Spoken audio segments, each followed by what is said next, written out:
Good morning, one and all.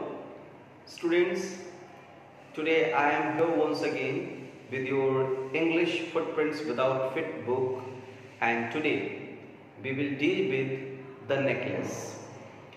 The necklace is a story of greed. What greed can cause, we are going to witness through this story. So without wasting a moment, let's begin the story line by line. Matilda is invited to a grand party. She has a beautiful dress but no jewelry. She borrows a necklace from a friend and loses it. What happens then? So this is the climax that we will come to know at the end of this story. Okay? Now begin the chapter. She was one of those pretty young ladies born as if through an error of destiny into a family of clerks. What is a family of clerks? A family of clerks means where someone, the main person of the home, is working as a clerk. And we know that a clerk cannot earn a lot. And that's why the family remains middle class. So she was very pretty. Matilda was very pretty and she was also young. But as it was written in destiny, unfortunately she has taken birth into the family of clerks. She had no dowry, no hopes, no means of becoming known, loved and married by a man either rich or distinguished. Means she did not have anything by which she can marry to anyone who is rich or anyone who is very famous. She did not have dowry, she did not have hopes, and she did not have any mean by which she can be famous. And therefore, she allowed herself to marry a petty clerk in the office of the Board of Education. And that's why she allowed herself.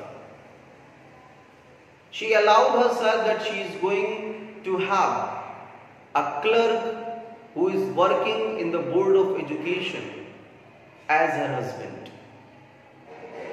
She was simple, though she accepted the reality. Though she was very simple, but she was unhappy. Still, the thing, it was pinching to her body that she has taken birth into a poor family. And that's why this thought keeps her restless all the time. She suffered incessantly, feeling herself born for all the delicacies and luxuries. And that's why, as there is no calm in her heart, continuously she suffered.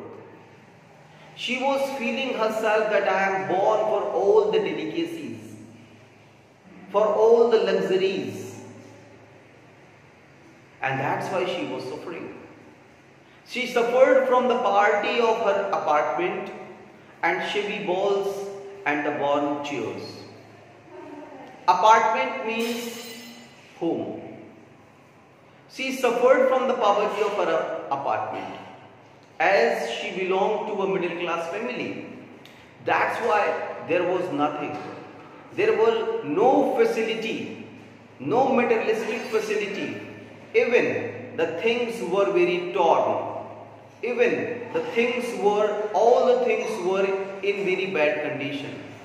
And all these things tortured and angered her. And all these things resulting in increasing irritation in herself. Okay? Once she seated herself for dinner opposite her husband, who uncovered the tureen. Tureen means bow. Okay? When she was there in front of her husband at night when her husband returned from his duty and he was there at dinner, and she was sitting in front of her husband, and at the time when her husband was removing the tureen means the bowl. Okay, with a delighted air, he was very happy. He is showing his happiness, and to increase the interest of Matilda in all the surroundings, he said, "Oh, the good pot pie, my God! Today you have prepared a pot pie for me. It's really very delicious. I know nothing better than that.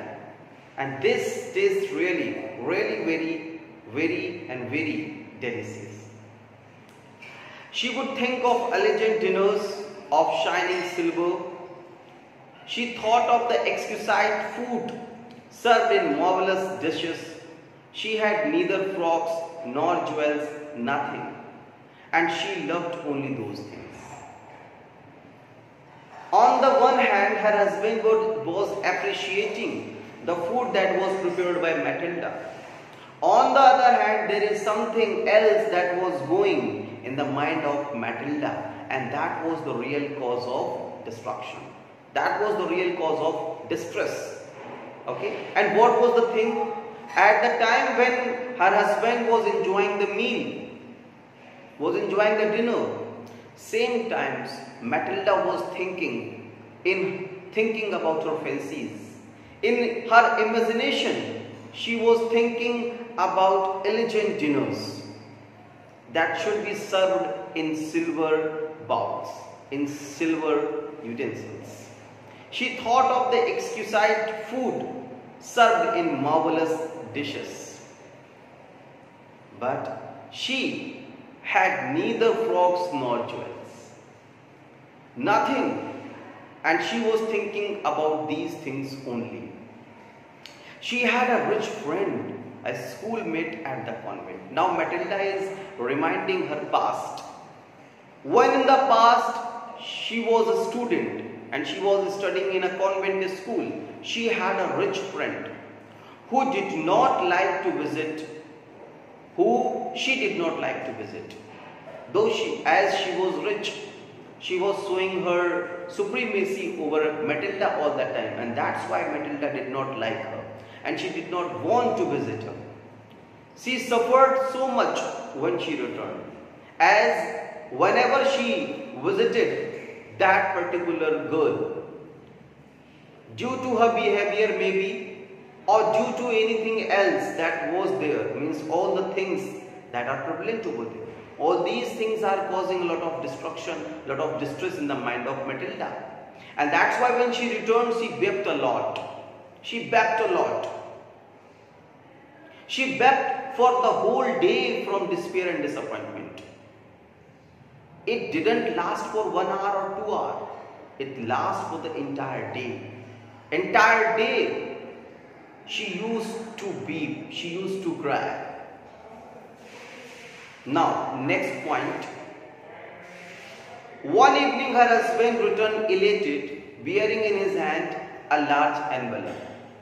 Now, story moved a little bit more ahead. So now, one day what happened? Her husband returned, and when he returned, he was very happy. Elated means happy. He was very happy. And why he was happy? As he was carrying an envelope in his hand. Now what was in that envelope? Here, he said, here is something for you. So, in the mood of giving surprise, he told Matilda, and what he told Matilda? Here, I have bring something for you. And what was that? She became surprised. She quickly drew out a printed card on which were inscribed these words. She opened that card and she drew out a printed card on which these words were written. And what were the words? The Minister of Public Instructions and Madam George Ramponio asked the honor of M. and Mr. Mem Loisel's company Monday evening, January 18 at the minister's residence. So now we come to know that this is an invitation. And definitely, as Matilda was very interested in all these things. She should be very happy. And this was also the thinking of her husband. And that's why he was very happy while handing over that card to Matilda as per his expectation. But what happened? Let's talk about. Instead of being delighted as her husband had hoped, she threw the invitation despitefully upon the table, murmuring, "What do you suppose I want to do with that?" Spitefully means hatefully. Instead of being delighted, instead of being happy, as her husband was thinking, she just threw the invitation. She threw the invitation. Spitefully, very hatefully, she threw the invitation where? Upon the table. And she was murmuring, whispering something. And what was that? What do you suppose I want with that? Why are you offering me this? But my dearie, I thought it would make you happy. You never go out, and this is an occasion and a fine one. Everybody wishes one, and it is a very, select. Not many are given to employees. You will see the whole officials were there. Now the husband was very shocked, and he was just trying to convince Matilda. He was addressing Matilda as dearie. And why are you so unhappy? I thought you would be very happy. You never go out. I know that you never go out. And this occasion is very, very fine one. Everybody wants to attend this party. And this party is very choosy, is very selected. Very less people are called. All the officials were there. Only the officials will be there. So he was just showing the importance of that particular invitation card. He was just trying to convince Matilda. He was trying to make her happy. He was just trying to show the importance of that invitation. But what is the reply of Matilda? Let's talk about. She looked at him with an irritation eye. At present too there was irritation in Matilda. At present too she was very unhappy. And that's why she looked very angrily at him. And very impatiently she declared, "What do you suppose I have to bear to such a thing as that? Just wait for a while, dear. What do you suppose I would bear to that grand occasion? As you were saying, it's very grand occasion. Do you think I have proper clothes? How can I make presentable myself over there?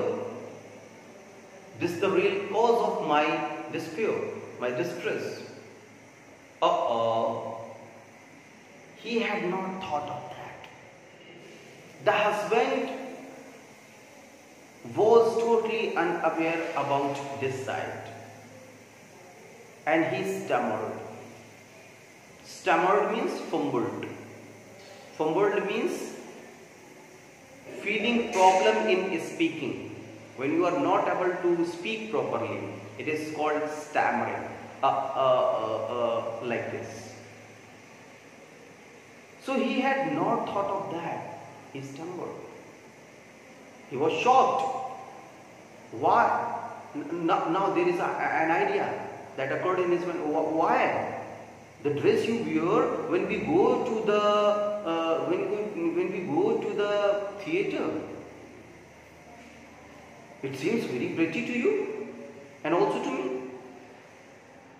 Just the dress that you wore that day when we went to theater, you looked very beautiful in that to me, isn't it? Now he was silent, stupefied, totally shocked, in dismay at the sight of his wife's weeping, as her wife started to weep. And when he saw this sight, he became more nervous. He was very silent, he was very shocked. And once again he stammered, "What is the matter? What is the matter? Why are you crying? What's the matter with you? What's wrong with you? Why are you crying?" Now Matilda, she was very upset. By a violent effort, she had controlled her vexation. Here, violent effort means a strong effort, and vexation means tension. Okay, so by a violent effort, by a very strong effort, she had controlled her vexation and responded. She controlled over her emotions, and then she replied in a very calm voice, in a very light voice, in a very peaceful manner, wiping her moist cheeks as she was weeping. That's why her cheeks, they were wet. So she just wiping her moist cheeks. Nothing. She said, "Nothing. Only I have no dress, and consequently I cannot go to this affair. I don't have any suitable clothes, and that's why I cannot go there, and that's why I'm so upset." Straightforwardly she replied that she has this particular tension, and due to this tension I'm not able to visit. She replied. When she replied this, give your card to some colleagues whose wife is better fitted out than I. Not only this, she also added something. And what she added? Give this card to somebody else who is having better clothes than I. As I don't have sufficient clothes, I don't have proper clothes, I cannot attend this particular party.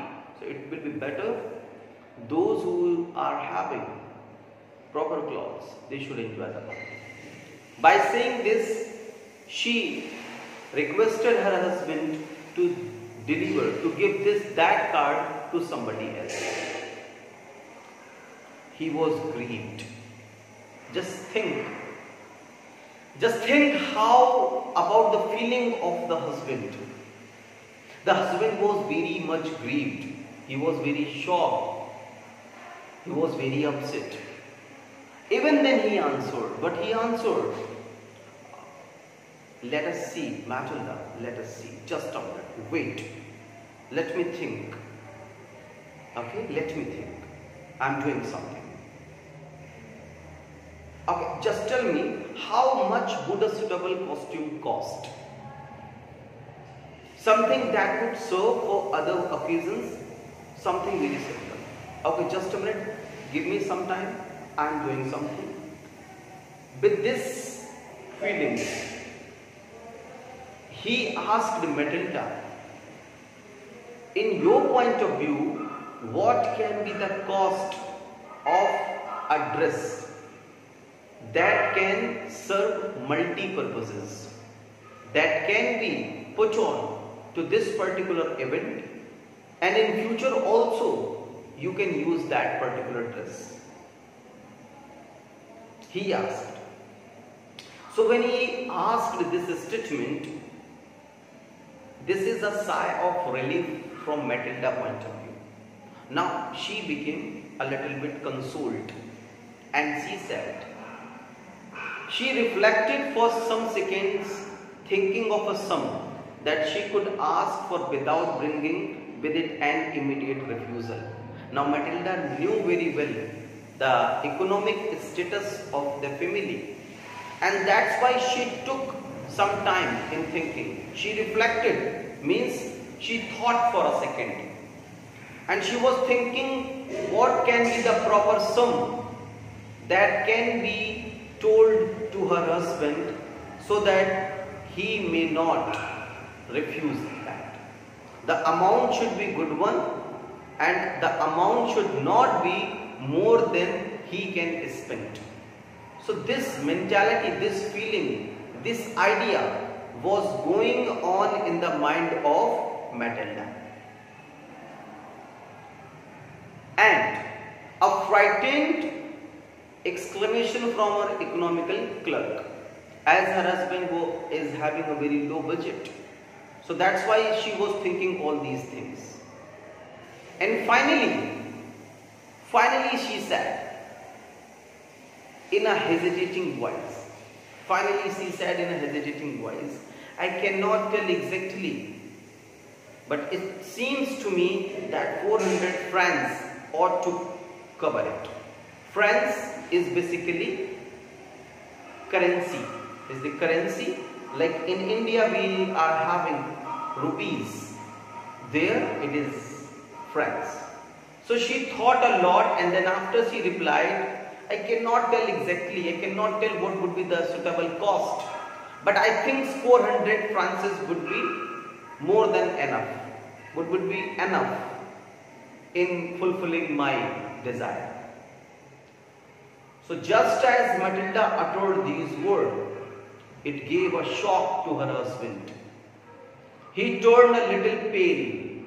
So the facial expressions of her husband, nervousness was clearly visible on her face, on his face right now.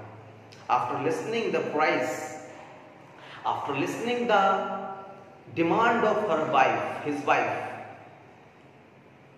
the facial expression, the gestures totally fall down. For he had saved just this sum to buy a gun.